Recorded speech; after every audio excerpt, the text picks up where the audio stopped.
But this movie is not a bad movie. It's a good movie. It's one of the best movies I've seen in my whole entire life. And if you're trying to compare these movies to Star Wars Episode 4, 5, and 6, then you're not making a fair assessment, because these movies were not meant to be follow-ups of 4, 5, and 6, and as far as I'm concerned, as prequels to those movies, it doesn't really make a whole lot of sense either. You have to go into this movie expecting it to be more of a story of how you had this good guy Jedi person, Anakin Skywalker, and the development of how he became such an evil person. And before you could understand how he became so evil, you have to see Anakin Skywalker performing all these acts of evil seed. Because without him having the hard life and living as a slave and having his mother raped and killed, you can't fully see how he became Darth Vader, how he was easily seduced to the dark side. But we will talk about that in Episode 3. Now let's talk about Episode 2. Okay, I've skipped it to nearly the end of the movie, the lovey-dovey scene between Anakin Skywalker and Queen Apadupa, as you called her. Now, here they talk about different political views. And she says, blah, blah, blah, a democratic convention, whatever, blah, blah, blah. And he's basically talking about dictatorship. She says, this sounds a little bit like dictatorship to me. See, read her lips. And he says, well, if it works, which means now we start to see Anakin's beliefs on the political views, that he believes that the galaxy should be ruled by an iron fist. And if the people don't believe that it's the best thing for them, then they should be made to. And she says, by who? And he says, well, I don't know. She goes, by you? And goes, oh, no way. I could never be that powerful. Or whatever he says, I don't know. But anyway, so there's that whole conversation. And Confused Matthew talks about it. He's an asshole. He's talking about dictatorship. Blah, blah, blah. And, you know, I mean, and now they're smiling and laughing about it. So was he serious? She asked, are you teasing me? He goes, no, I could never tease a senator. So was he being serious when he was talking about the dictatorship? Or was he just messing with her? We don't know that for sure. And here's a little homage of Little House on the Prairie, I guess. And then he's doing a little bull riding and whatever. So now let's talk about the stuff that Confused Matthew talks about. Him being a murderer, him being a murderer, a mass murderer. That was, I believe, Confused Matthew's exact words, that he was, in fact, a mass murderer. Well, let's fast forward to that part, shall we? Okay, here we are. They're walking across the beach, and they just got off the ship, and they're going over here to meet Lars and what's their name. And basically, we see for the first time since the first one, C-3PO, and he's got coverings on. And there's Anakin. And this is the first time that Anakin meets his stepbrother and stepsister, I guess. Well, no, they're not married at this time. But essentially, we meet Luke's aunt and uncle at this point of the movie. Now Anakin has just learned that his mother had been sold to the Sand People. So now Anakin is off to free his mother from the Sand People.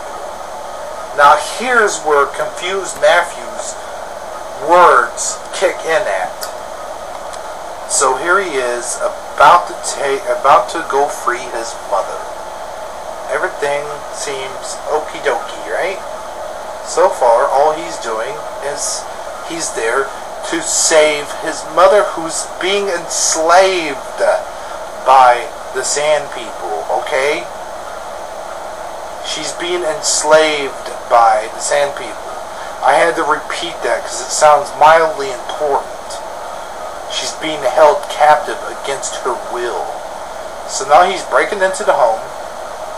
Goddamn stupid window. He gets in there, and there she is.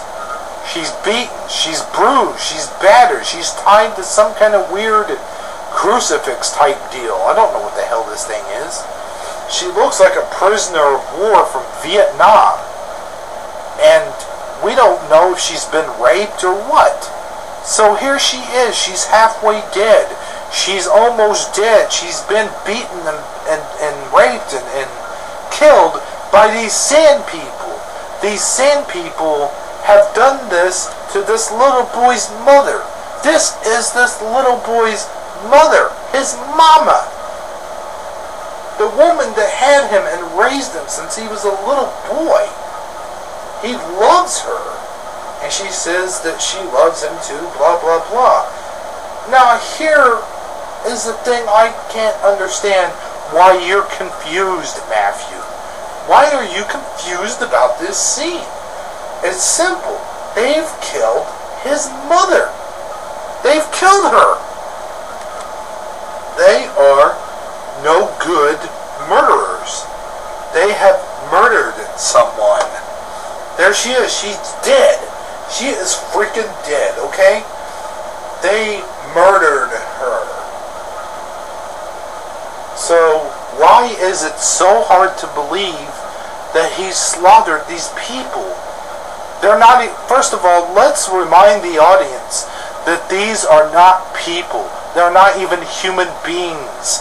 They're not even human fucking beings. They are sand creatures. They are creatures.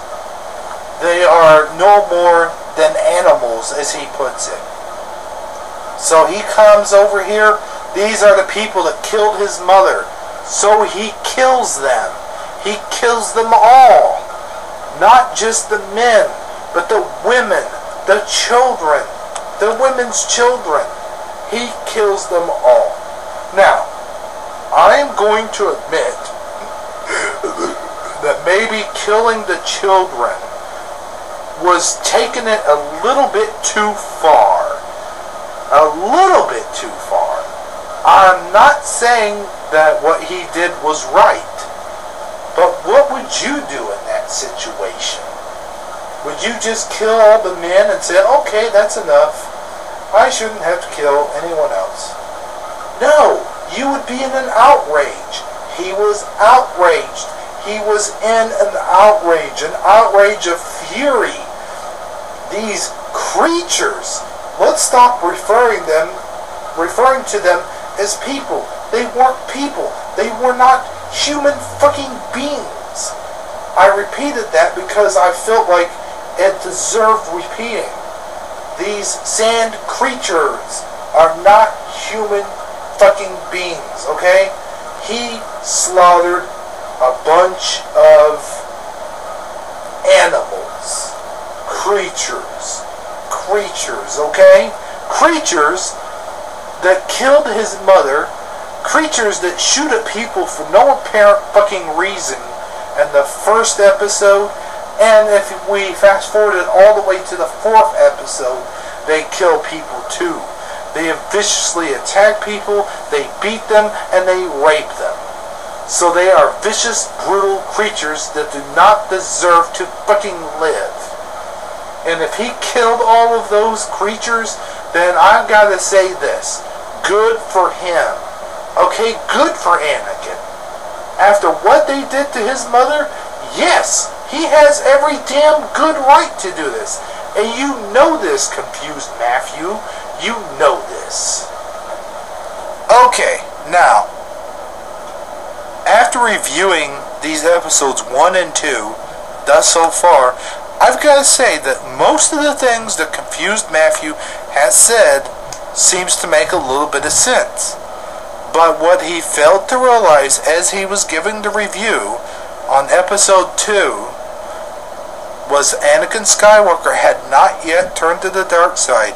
He has done some dark stuff, and he maybe went a little overboard when he killed the women and the children. But why would this lead whatever her name is, Paname or whatever, to